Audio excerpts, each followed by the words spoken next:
Welcome everybody back to Goosebuds. It's still a thing. We didn't decide to stop after the first episode. We refuse to stop talking about this. We will not give up. I'm a Goosebud maniac. I will not be silenced. Paul almost died trying to record this episode. That's how determined we are. I was 75% sure Paul was either dead or in pain. I like that you guys had police combing fields for me at this point. Fields and dredging lakes for me. No, I notified the New York Police Department. I said, look out for all the Pauls, and they put the Paul watch on, and they're like, we've already lost Paul Walker and Paul Newman. We can't lose another one. We can't lose another Paul this year. We can't do it. So, Paul, explain what just happened to you.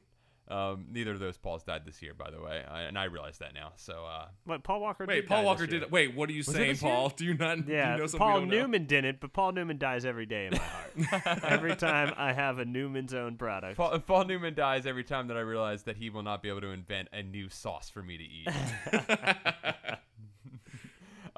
So I just got locked out of my girlfriend's house. Which was a fun time. It was a long process to getting to the point where I locked myself out. Let me just let it be known that I couldn't help it. Well, what happened was Paul came over my house, my parents' house. This is where we were recording. And we worked all day, and then we hung out, and Paul was like, I'm going to go home for a little bit, go over to Jen's house, his girlfriend's. And I was like, cool, I'm going to read Goosebumps for the podcast. And so that happened, and then it's about 8:30, and we're like, okay, Paul's dead. He is not around. He is not answering his phone. We checked all the people who had seen him, and they're like, no, Paul should be with you, right? Like, no, Paul. And they were like, I remember seeing a Paul-shaped skeleton, and it is getting close to fall around here. So, that's pretty typical for skeletons to start showing up. This was the time of year that Paul likes to hang out with packs of wolves. Yeah, randomly, Paul reason. gets a little feral around this time of year. Sometimes he just disappears for months at a time around this time of year. So I was sitting out on the front porch waiting for my girlfriend to come home. Well, first you were waiting for her brother to get home. Yeah, I was hoping her brother would come home, and then I realized that he was not, and I was like, oh well, she's at a happy hour for her work, so she'll be finishing up that soon, and she'll be home. And I was like, all I gotta do is hold out a couple more hours, and it'll be good. And I had workout shorts on. And no other clothing because it was all in the wash that was inside of her house that I was trying to do when I locked myself out. And one thing I realize is when I don't have all my fun electronics and toys that I'm really boring and not fun to be around. And I did not want to be around myself for as many hours as I was. Well, so you're just moping on a stoop. Yep. Well, apparently mosquitoes wanted to hang out with you. That's true. I was hanging out on our front porch for a while, and I was like, this is all right. And I was getting bit by mosquitoes, and I was like, I can deal with this. And then one bit me in the face, and I was like, I can't deal with this. Oh, that's the thing you guys have anymore. I don't remember mosquitoes. I've completely forgotten. They'll get you. No, they'll get you. Especially if you got that Italian blood. Yeah, man. It's sweet blood. The sweet mozzarella blood. Yeah, it's like pizza sauce to him. Yeah. So that was Paul my last couple of hours. So Paul almost died. A bunch of other things have happened since we did the last episode. Should we do like a recap of our lives? Well, since there's been about 15 years since the last episode, I think a fair amount has transpired. A couple bigger things have happened for us, like in terms of like big life changes. I'm going to let you go first, Chad. Oh, sure. I moved in with the girlfriend, which is a very adult thing to do. I don't know why.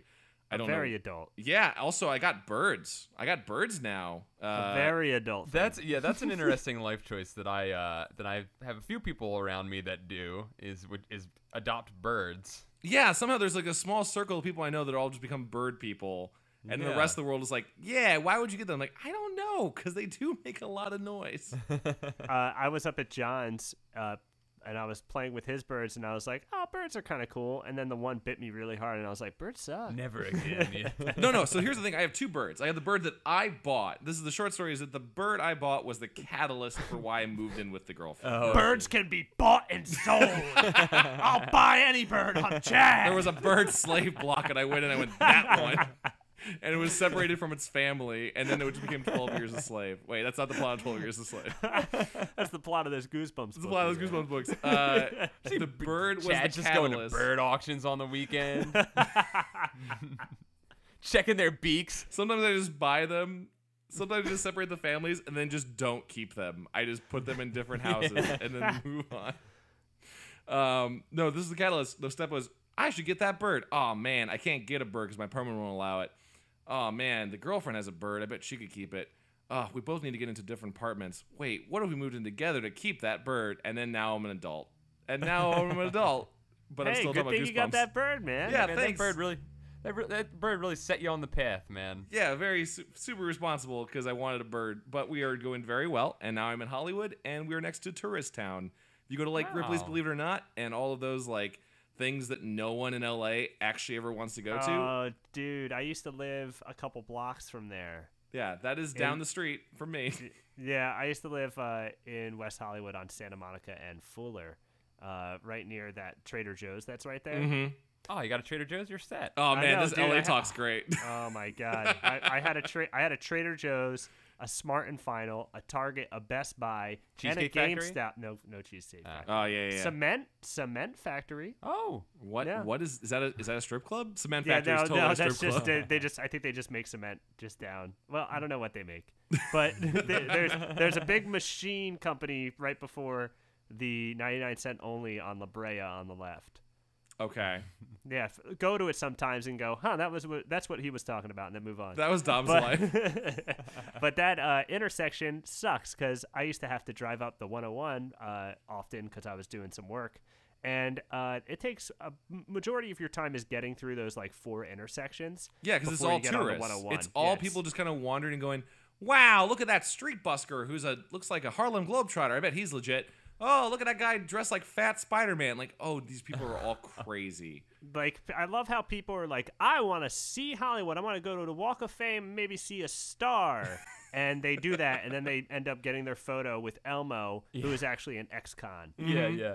The It type sounds of like people. it's the best parts of well, actually it's the worst parts of Times Square without any of the cool Times Square stuff. And it's hot. New York did have the best crazy costume person I've ever seen on YouTube. One of my favorite things, it was the Elmo who got arrested in outside like the Lego store. Yeah. And then you guys seen this? It's like Madison Square Garden, or he's walking around. It's an Elmo in like blue jean overalls who was yelling things at people about how the Jews run the world, and just you just saying cryptically to everyone, John Gotti says hello, who's a dead monster. Well, he was in show business, so he's probably the best to know about the Jewish folk. But that's right? something you say before you kill someone. He was just walking around to kids as like a belligerent Elmo, and it was the best thing. Like Here's the secret about all of those guys. They're all like that. Yeah, You know, crazy people. Well, I think it was, I think 2 years ago, Batman and Jack Sparrow got drunk and like sexually harassed Catwoman, and she maced them. No, this is the craziest LA story. There's been multiple times that Spider-Man, whatever reason, Spider-Man are the guys who fight, but there's also a time where Freddy Krueger stabbed a guy, and then the police found out that his knife hands were real knives. They were like 6-inch serrated blades, not a prop. You just wandered around That's as a not real street killer. legal. No, but Hey, no one man, had neither bothered is to Freddy check. motherfucking Krueger, dude. Dude, the best thing about this, when you guys tell me these stories about these guys fighting, it's like my best fan fiction coming to life. It is. Who would Freddy win Krueger. a fight, 40-year-old Freddy Krueger or down on his luck Spider-Man? Oh man. Who would I want to fight? I'm gonna put Freddy Krueger because he's got real knives. Yeah, Also, let me man. throw in, Spider-Man has a fanny pack in the front to keep his dollar bills. So let that factor into your calculations. I also, you know which one creeped me out? Not to go too far on this, but the Charlie Chaplin was a weirdo. Oh, I've never seen that guy. I've never Yeah, seen that guy's a pretty interesting looking guy because he really commits, so he kind of doesn't talk, and it's kind of weird looking at this man with like all this like kind of like powder in his hair, Yeah. and like walking around trying to be like Charlie Chaplin, and you're like, man, what's going on? Oh, no, there was a dude walking this week I saw interacting with a Swedish tourist family, like a father and his 6-year-old son, was not an actor or celebrity, like a famous character. He just wore this kind of green goblin mask and had long dreads and this gross brown bodysuit. Definitely not a fictional character from anything. Was just a real life monster walking around, and like the father was trying to like negotiate for the price of the photo. Something to understand: if you take a photo with these people on the street and you don't pay them, they get very mad. This is where all the stabbings happen.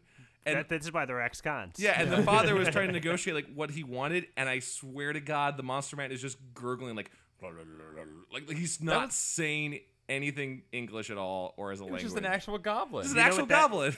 You know what that guy wants? That guy wants someone to be Joe Hollywood to walk by and go, "My word, what a character! This is our new horror in franchise. a Marvel comic." Yeah. All right, so Dom, so you can't experience this anymore because you had your big life change. That's right. I moved cross country to Philadelphia, outside the Philadelphia suburbs for now, aka Rat City.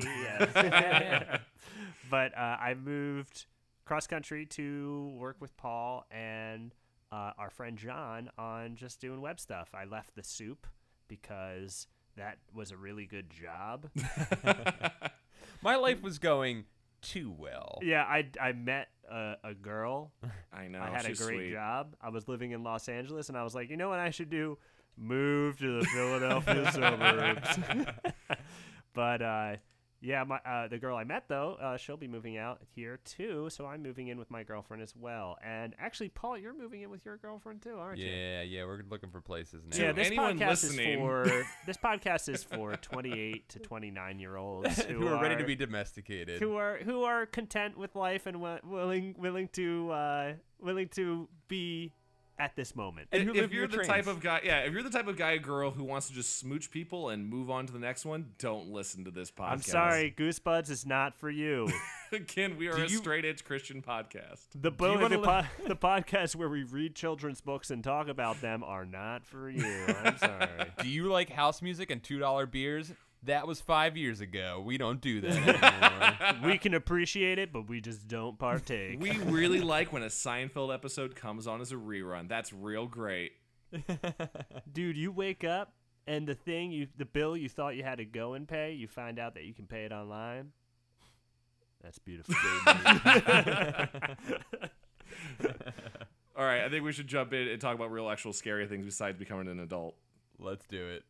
Isn't becoming an adult scary? Actually, it's pretty scary. I'm getting the real goosebumps now, man. Yeah, this is nothing compared to that book. Yeah, on your dick. The real goosebumps. Is that what happens when you get older? Yeah. You get bumps on your dick when you get scared.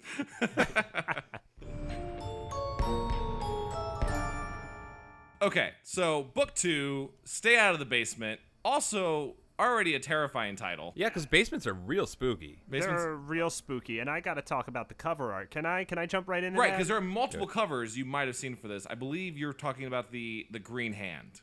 Yes, the Green Hand. Actually, the Green Hand appears on both the classic edition and the modern edition. Can I Okay. see the modern edition? Because we have a copy right here. This is okay. So I'm the classic edition. Let me talk about the classic. He doesn't want to show it to me Okay, yet. I don't want to He's show hol- this to you. He's holding it away from my vision right Okay. now.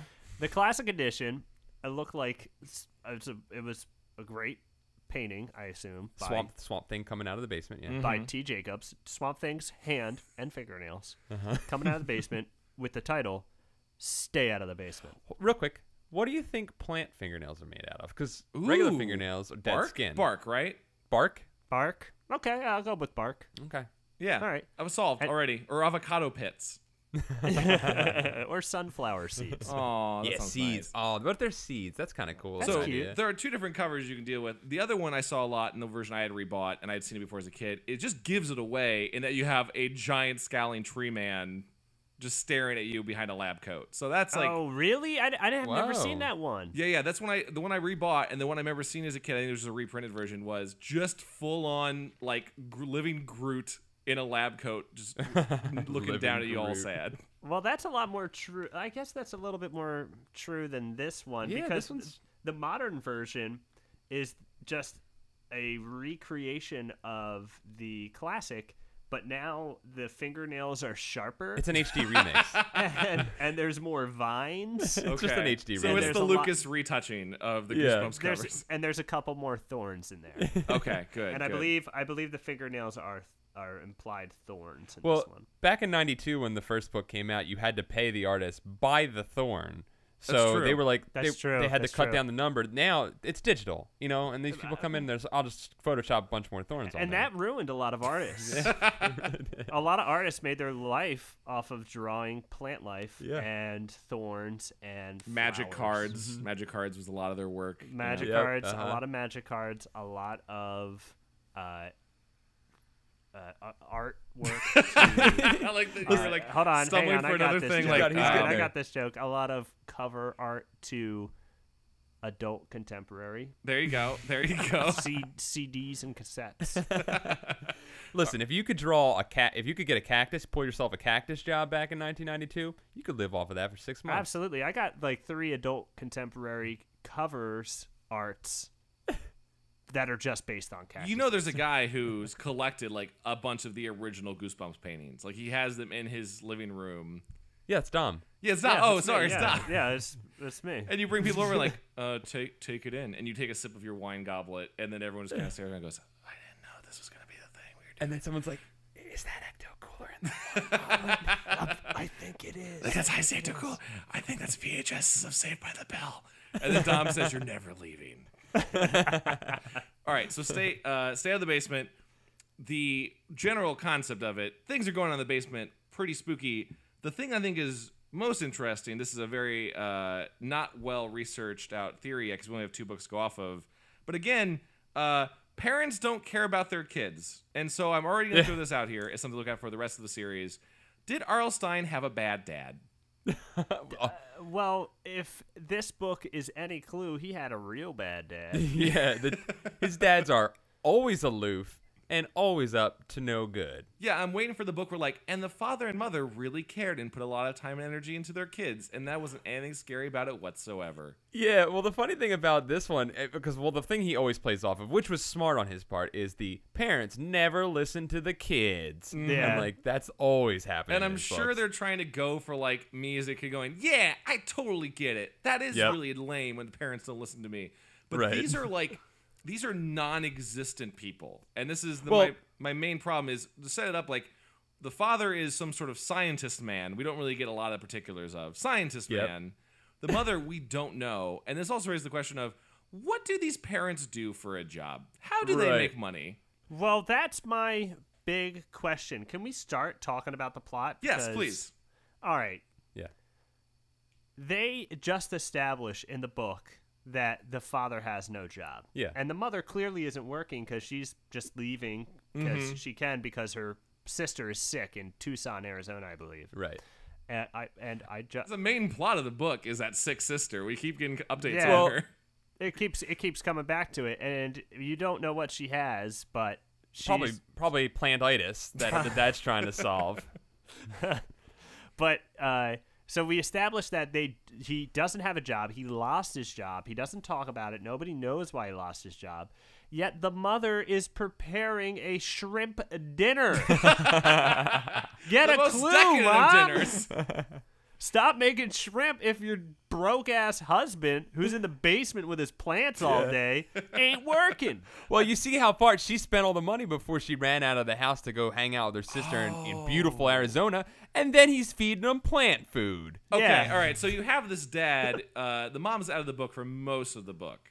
Well, here's the thing that this book, it's great because it's from 1990s. If you weren't near somebody in the 1990s, you just couldn't talk to them. You just weren't able to speak. They just were dead. They were pretty much dead. There's a moment in this book where the daughter is talking to the mother, and it says that the mother is on a payphone. Yeah. And I doubt any kid today knows what the hell a payphone Yeah, is. yeah. Yeah, which is also the thing. A lot of like current horror movies and anything revolves around the idea that like, they have to take cell phones out of the equation.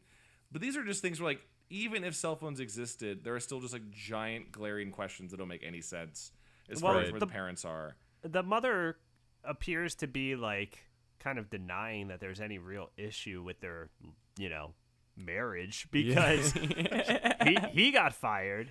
He's not talking about it. He's spending time alone in the basement, and the mother is preparing shrimp dinner. Yeah, she's super happy about it. That would be a source. You could actually like disguise some of the creepy things happening where like Dad's acting weird. And you could be like, well, he seems really stressed about his job. That's never addressed. It's really like, Dad just eats plant food. So remember the main core plot of Stay Out of the Basement is, while Mom's away on vacation, Scientist Dad is in the basement, and you have to stay out of the basement because he's doing crazy plant experiments. And it's pretty obvious the entire book from like page 10 that he is a plant man. Yeah. That's the thing. That's the thing that got me with this book. You're reading it, you're like halfway through, and you see his plant hair. Yeah. And then he sits the kids down to have a chat with them about his plant hair. So often in this book does he like fall out of his own character, because he's supposed to be this hard-ass jerk. In the very first chapter, he's screaming at the children to stay out. Yeah. And then, like, when he gets fucking hit in the head with a Frisbee and his Dodgers hat, that keeps coming up, his Dodgers hat falls off. Yeah. And he's got fucking plant hair. Side detour, the Frisbee in this book comes back again and again as some sort of Again weird and again. The most plot boring kids. The most boring kids who ever existed. The first chapter is just them playing Frisbee, and the idea of them playing Frisbee is like a catalyst for everything that happens. That uses like as a thermostat for the health of the family. Like Dad used to play Frisbee with us as Jennifer went and catch the Frisbee, like that kind of thing. It's so crazy. Hey, you remember that time that Mom went and visited her sick sister, and Dad had plant hair? Well, I was thinking about it, and I really felt like a lot like that Frisbee, like up in the air, like up in the air, just kind of floating and not be able to come down, spinning and not really having an idea of where I was going. To compare, the Frisbee catching is the equivalent of the football throwing in The Room, if you've seen that movie. That Frisbee, the worst Chekhov's gun of all time. Yeah, you really should have waited for the end of the book, and I'm sorry, it's not how it happens. There should have been a scene where like they defeat the plant monster by just throwing the perfect Frisbee throw. The perfect Frisbee throw where the kid spins around like 3 times. Yeah. By the way, I got pissed off, and this is no shot to anyone with the name, but I got pissed off immediately when the first character identified was named Casey, and they didn't identify sex, and I was like, God damn it. Am I gonna miss if this is a boy or a girl because I'm trying to read real quick? Which again is another hallmark of Goosebumps books that I had not completely forgotten, was a lot of extra details that you don't need. Even if you don't know the gender, there's like the way that Casey bounced off the garage to catch the Frisbee. There was like a page just describing how the weather in LA is pretty consistent. Like there's just them talking about like California. Man, it's always warm. These California observations in Goosebumps. Dude, he does that, and then at the beginning of the book too, they're watching the Arnold Schwarzenegger film. You'll know who that one is, kids. Yeah, kids like that. Kids. Oh, the best part is coming up where everyone blows up. Yeah. He talks about everyone blowing up, and I'm like, all right, you probably didn't need to tell us about this. No, movie. That is an interesting device you can use in stories. I know this is the worst example to use, but it's the first one to come to mind. Done pretty well in Transformers 3. They do a joke like that earlier where they kind of just show you like a scene that's on TV. And it's not just like a fun little reference. It's an episode. It's a clip from Star Trek where Spock goes crazy and attacks the crew.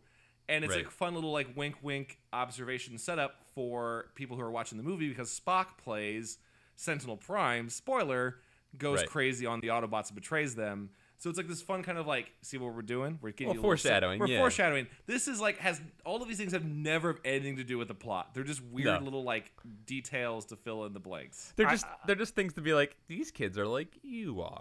Well, I feel like this is the paper you turn into your English teacher, and then they go, oh, you see this thing that you accidentally did? Like, you put these characters in this situation? Well, you can foreshadow there. And if you want to, they could be watching a movie that kind of relates. Yeah, they could be watching, like, Little Shop of Horrors or something. Like that would have been awesome. Yeah. Even as a little wink to, like, the parent reading it with their kid. But that just seems to be a thing. There was a deleted scene from this book where what? Like, he's like, where he goes, the kids are in the living room, and Casey's like, hey, man, Dad's in the basement, Mom's gone, time to put on some tits. And he puts on pornography, and for a good chapter, they watch it. And it's the most accurate childhood experience. And then both of the kids realize things about their bodies they didn't know before. And then the brother and sister realize that they're watching sex things with their brother and sister. And shit got goosebumpy. That kid's dick got goosebumpy, and he was like, "This is what it's gonna be like to be an older person." This has shown how much that I've become corrupted as a person. That a lot of the scary parts in the basement. So the kids go down in the basement a lot, despite being told not to go into the basement. The book is called "Stay Out of the Basement." You think they could listen to the goddamn title? But every time they go in the basement, and this is a hat off to him, he does jump into craziness pretty quickly, where it's actually just interesting. There are a bunch of plants the father is experimenting on down in the basement that are all clearly monsters, like living and breathing. Yeah. And by the first 5 chapters, a plant attacks them. It clearly attacks the kids. Yep.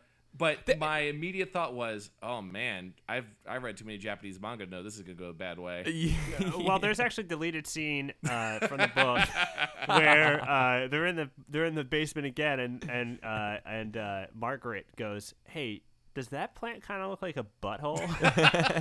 And they were like, "Yeah, that kind of looks like a butt. Is Dad fucking plants down here?" Is Dad doing the stuff that we were watching on TV to these plants? Okay, this is my thought, because I'm going to jump forward to a part of the book where an old boss of the dad comes by, Mr. Martinez. I'm glad Martinez. It was they gave a minority character a chance. A Latino name, living in California, eating avocados. Well, they eat avocados wearing a Dodgers hat. So Mr. Martinez comes by to just oh, hi, I wanted to see your work. And at this point, the dad's already acting pretty crazy and clearly a plant person.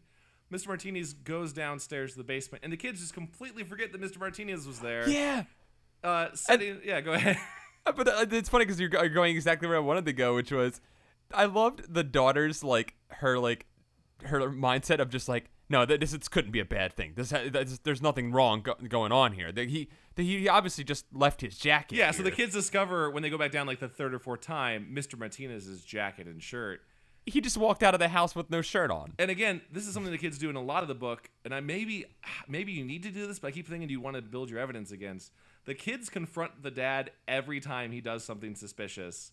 They play their cards every time. Hey, Dad, we saw you eating plant food. Hey, Dad, we saw this man's clothes down in the basement. So they're giving the chance for the father to always backpedal and find a way out of it, even though he's clearly a monster. Yeah, but so the first time they discover Martinez's shirt and jacket, he's like, "Oh, Mr. Martinez was just very hot and decided to take his shirt and jacket off. I kept it for him. I'm gonna give it to him later."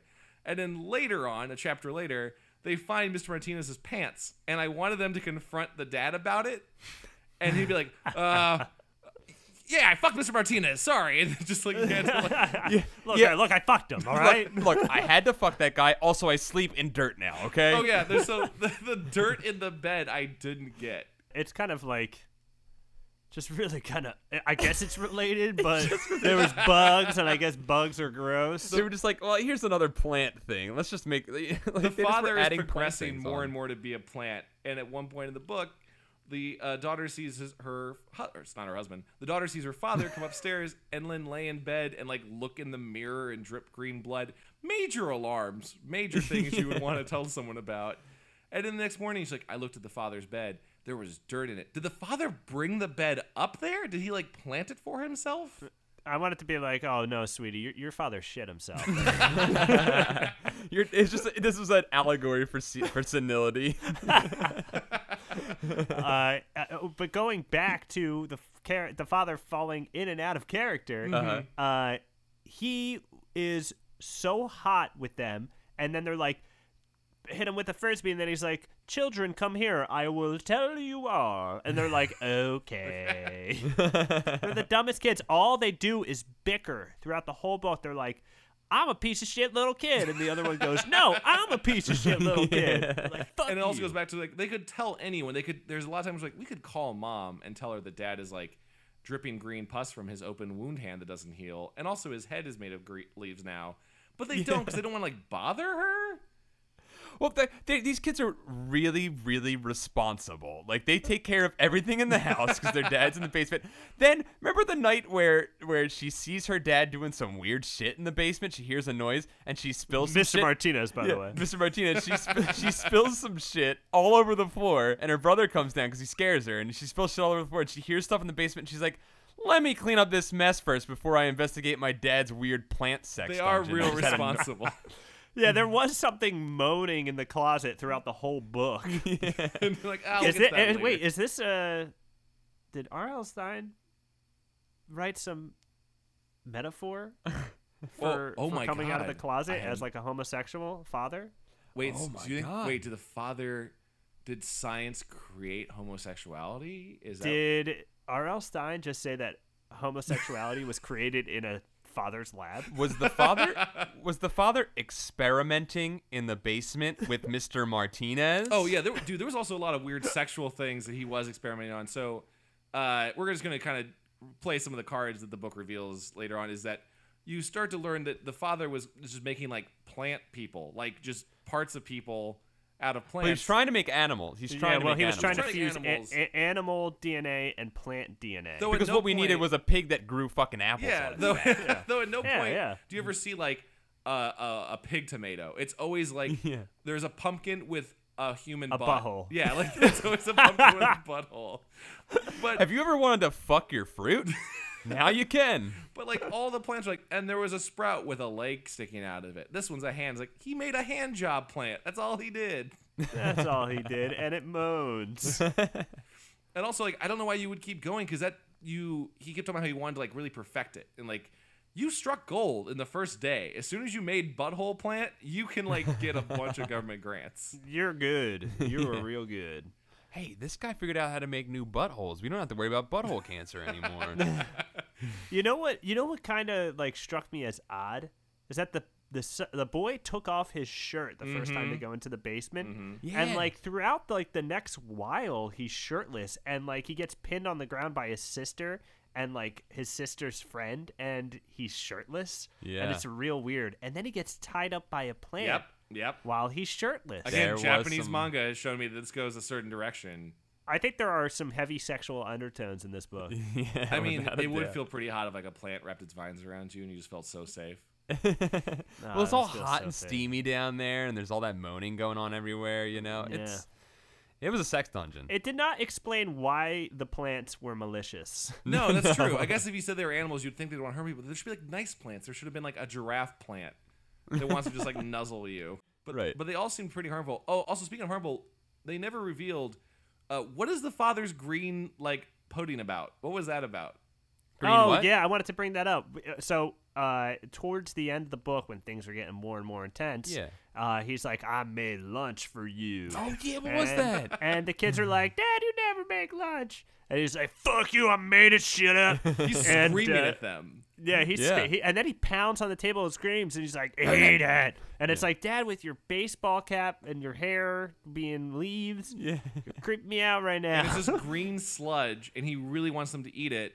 So did he want to turn them into plants? Was it just Or was he feeding them people plants? Was he trying to make them into like people eaters? because it was never revealed? We learn a lot of the plans that at the end is we find out that the dad has been not the dad for a while and has been a plant imposter.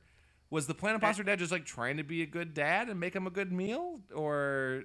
Well, that stuff was definitely bad for them because he was like, you'll find it's very sweet. Yeah. And like whenever anyone says that, you should not take Yeah, it. there don't has to eat be that thing. slicker ways to poison your kids than just a bowl of poison. Like, Yeah, a bowl of green mushy poison. yeah, you could have baked those into like a pie. You could have just like Yeah. made some pills and put them in their food. There are a lot of ways to poison kids that I've thought about that would work like a lot better. looking at something and being like, that does not look appetizing. That's instinct to be like, that may be poison.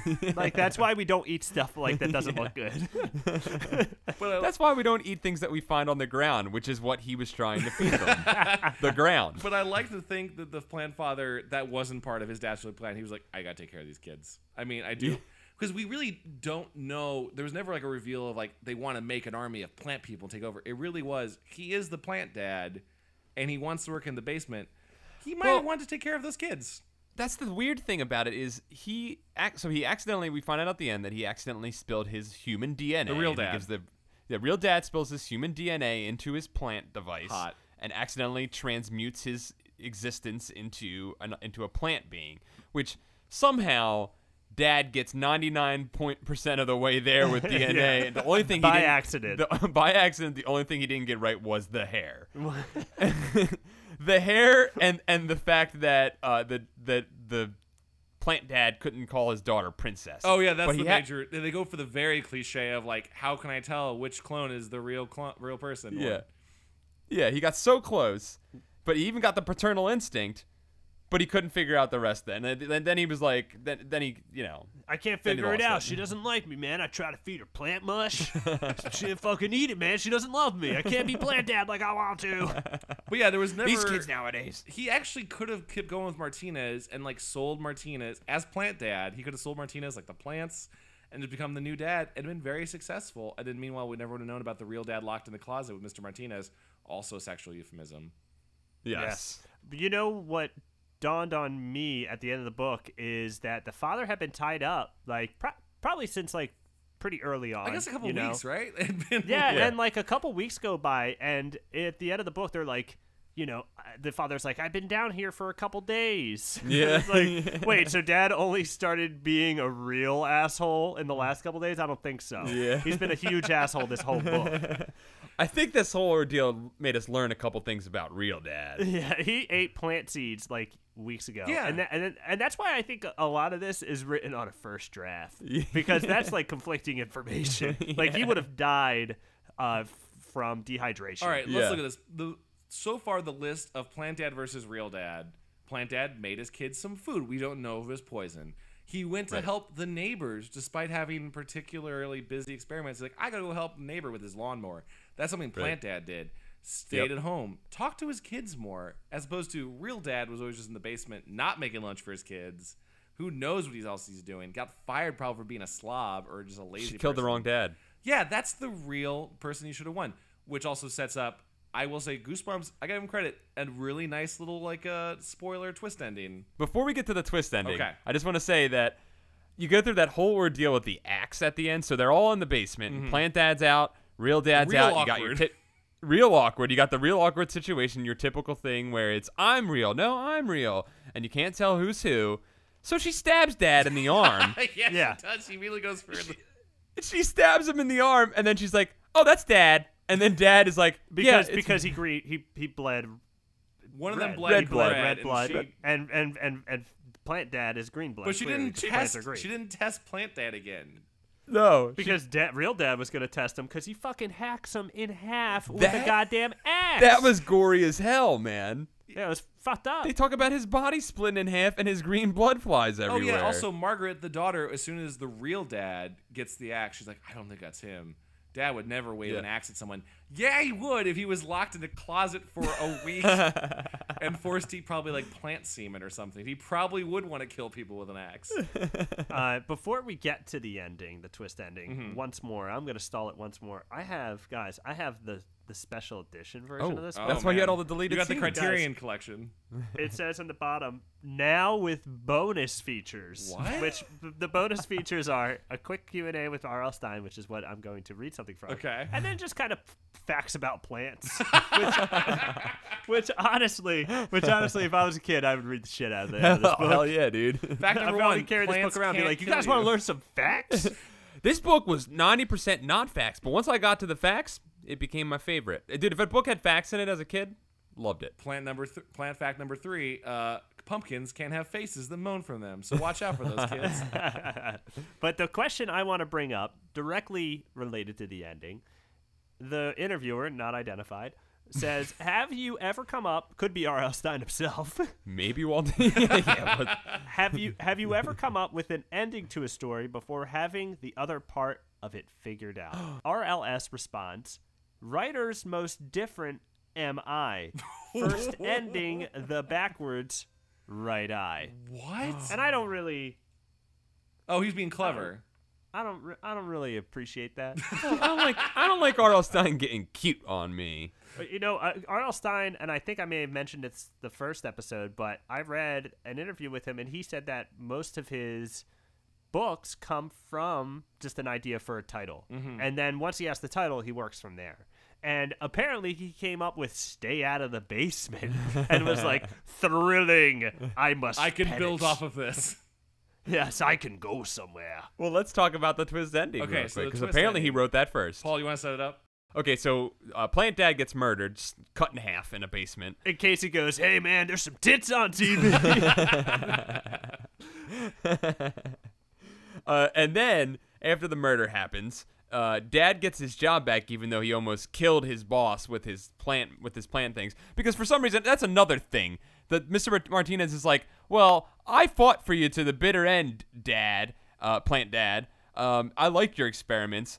Then he gets captured, thrown into a closet, and then when the dad releases him after all of that hell, he goes, "You know what? I'm gonna get you unfired, even though I could have done that before you put me in a thing and kept me there for like a week and a half." Yeah, coolest boss. No police action taken whatsoever. No police action. Just kind of brushed off like, well, yeah, that's just science, I guess. Like, super cool boss. Yeah. Well, Plant Dad, your experiments taught me that I can be kidnapped by plants. Plants you created. How about a new job?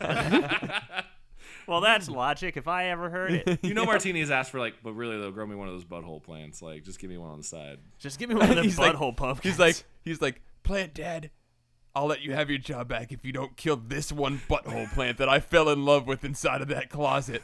I'm running away with it. Don't tell anyone." All right, so he has his job back. So he gets his job back. Everything's back to normal. They're playing frisbee in the yard. Yep. And Casey, Margaret. Casey's the son. Margaret. Come on. Margaret. I read this so long ago. It was like 3 days. These characters really lingered with me. This is how these stories really stay with you. They really stick with you for 2 days. She's playing in the backyard. She walks up to the couple of plants that Dad let live, because it's a really good idea to let your killer Yeah, plants like there's live. a few that weren't as bad. I'll keep these in the Yeah, bag. there They mentioned like a few tomato plants Yeah. and like vegetables that they plant in the backyard. Yeah, so she walks up to the plant, and Dom, can I get the book? Can I get the book real quick? Yeah, So we yeah, go- yeah, go- Don't you mess pull up the this page. quote. He Here you walks go. up to the plant, and you get this quote. As she walks up to a plant, she says, she looked down to see a small yellow flower nudging her ankle. "Margaret," the flower whispered, "help me. Please help me. I'm your father. Really, I'm your father." What? Finn. Actually, that's I a think- pretty cool twist. I have to say, I actually like that one a lot. Because the idea of like a dad being absorbed into the plant world and like, oh God, who actually is the real dad? Even if he's not real, that's still pretty great. It's very unsettling.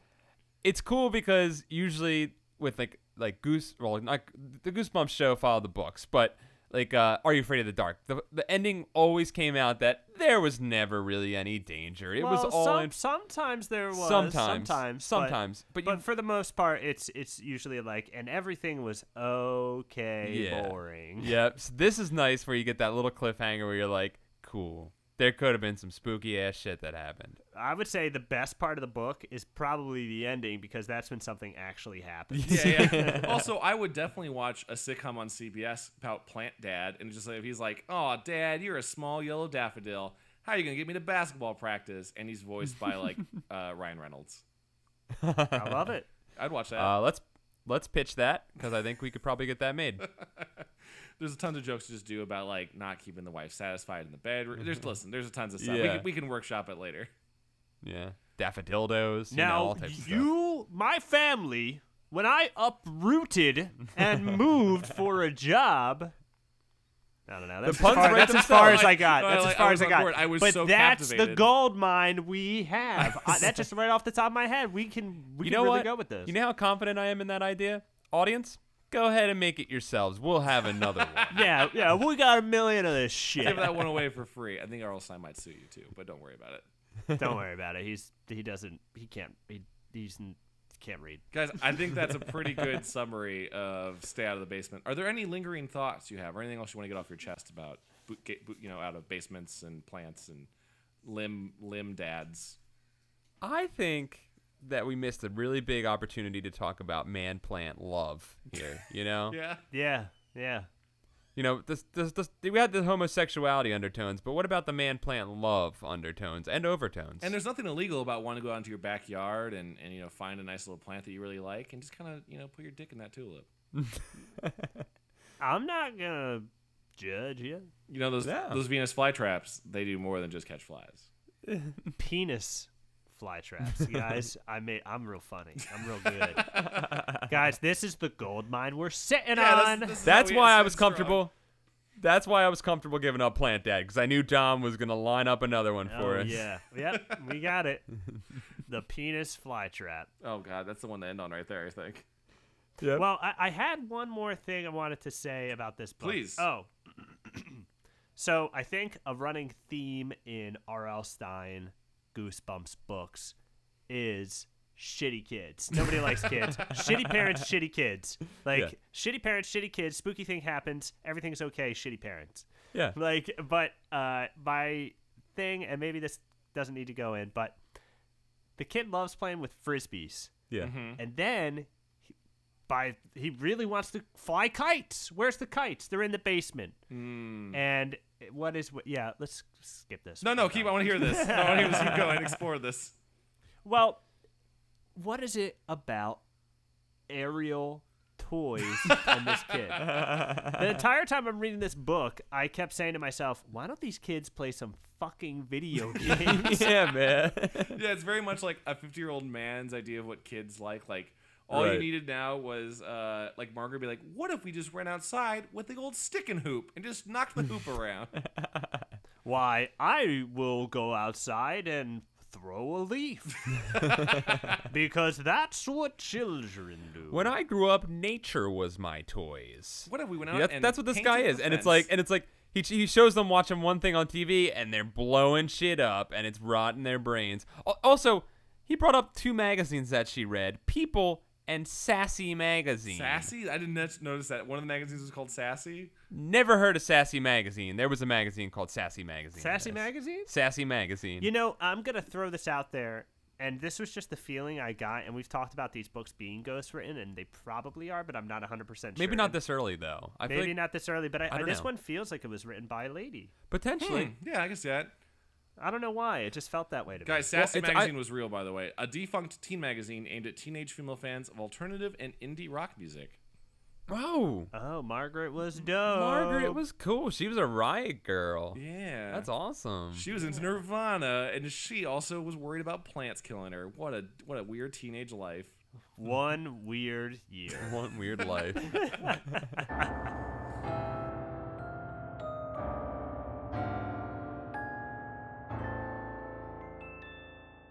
All right, I think that's a good way to wrap it up there on Stay Out of the Basement. I know a lot of people who listened to the first episode said they're going to read along with the second book. Hopefully you guys did. And hopefully we're going to have you guys have to spend more $3 amounts over the course of a couple months.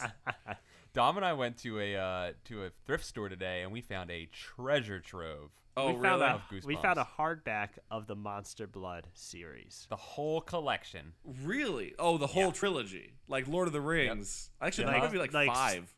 It was gold. It was gold. It was gilded sides of the pages and everything. It was beautiful. Oh. Actually, Monster Blood gilded. I hope you picked it up. Monster Blood's coming up next, I believe. So get excited for the first. Is it? Yeah, I believe Monster Blood is number 3. I could be wrong. Man. I really enjoyed the Monster Blood covers, especially Yeah. the first one. It's a really cool cover. And Monster Blood goes into a little bit more of like they're just accepting that this thing is pretty crazy and monstrous. It's not just insidious hints at things. It's just full on crazy monster blood. Well, it's not really monster blood. I think it's just a green goop that turns people into giant things. But Right, yeah. And it's cool when the paranormal, like the first one hid the paranormal till the very end. The second one showed you the paranormal, really ratcheted it up at the end. I'm looking forward to something that's got straight up paranormal all the way throughout. I think we're all looking forward to that. Yeah, for sure. Just letting it get pretty crazy as it goes on. If any of you guys did read this book, or if you're reading the next ones, please let us know what you thought. Or if there's anything we missed in the book, maybe you have some really good deep thoughts about how to run a plant lab. But so far, all of your guys' feedbacks to us on social media and everything has been great. If you guys are looking for us to reach out to us, you can reach out to us on Twitter at GoosebudsPod. You can email us at goosebuds@gmail.com. Also, you can reach out to us individually if you want to talk to just Paul, because you only want to talk to Paul. Of course you'd want to. Yeah. What would they do if they wanted to talk to you, Paul? At Paul Ritchie, RITCHEY. And what if you wanted to talk to just Dom? And that'd be at Dom Moschetti. And it's DOMMOSCHITTI. That's right. Almost Moschetti. And if you want to reach out to me, you can reach out to me on Twitter at Quantum Theory, QUANDTUM Theory. Guys, thank you so much for listening. Also, thank you so much for the guy who wrote our amazing theme that kicks ass, Seth Ernest. You can check out his music at sethernest.net. He's amazing. I need to pay him some money for it because it was pretty good. I peed my pants from it. A little pee came out. Yeah, just a tiny little drops of pee. It was a lot for me, guys. And I want to talk to you about that when we're done here because I think I got a problem. Also, duly noted, we saw a bunch of people ask about having the podcast go up on iTunes. I believe after this episode, we're going to start putting them up on there as well. Until then, there's other ways that you can listen to it on the YouTube channel /GoosebudsPod. Or on Podomatic, but no one really listens to it on Podomatic. Sorry, Podomatic. Hey, if you guys are enjoying Goosebuds, yeah, why don't you leave us an iTunes review? It's a great way to help promote the show and support us, and it costs you nothing. You just got to log in, leave a couple words, give us a rating to let us know what you think, and we'll read them, and that'll be real nice for us to see. Yeah, it does legitimately help out the show, for sure. Yep, really, really. And we will, and a thing that's going to be coming, more episodes. More frequently. It's going to happen. We won't keep moving in with our girlfriends and moving across the country. I don't think so. So hopefully it'll be a little easier to get together. And also, there's tons of other stuff you're going to listen to while you're waiting for the next episodes. These guys have quite a few podcasts you can listen to. Don, what have you been doing? Well, I do a show with my friend Josh Henderson. We do Fantasy Fiction, which is a podcast where Josh and I have a prompt every week, and then we write a fantasy story, and we read it to each other, and we laugh like little children. It's real hilarious. And you can find us at on Twitter at FantasyFicPod, and you can find us on iTunes if you just search Fantasy Fiction under podcasts. Really, really good. And also, Paul, I mean, there's like a thing that you do that's also pretty good. Well, there's ContinueCast, but that's on hold right now. Oh, really? I didn't know. It is on a hiatus at the moment, only because we're trying to figure out. It became a little unwieldy because we had so many things going on. So we have to figure out how we're going to do it, and I think I've got an idea. Okay. So I can't wait to hear what that review Get is. in a couple microphones and some friends. Hey, get some friends in the room and a pizza. But we also do. If you want to hang out with me every week, I do a show called Continue on YouTube. It's out every week, every Wednesday. Continue Show. If you go to youtube.com/Continue Show, you can watch it there. And we yell at video games. Also really, really good. And not as good, but another thing we want to listen to. I also do a podcast about paranormal and conspiracy theory stuff called Paranoia Shop, spelled all fancy like paranoia, SHOPPE.com. Check those things out. We try to make things for you guys to listen to and enjoy. Indeed. We want to be able to be your friends on your long, lonely drives to and from work. Also, we're all narcissists, so that's also part of it. But the main thing is that we don't know you, but we want to entertain you. So have this content for free. This one's on us. Yeah, I make this podcast for free for you, and that's all you want. Yeah, I don't know what that accent was. Sorry. Hey, there's a broccoli pizza. Okay, I need to backpedal away from that as fast as possible. All right, back away. I read a children's book in public, and people looked at me weird. For you guys. Guys, keep on reading, and let us know what you think. Next episode will be Monster Blood. And if you want to read along, you can, and then you can listen to us, and the jokes will hopefully be funnier. Yeah, we tried to recap. Give us notes.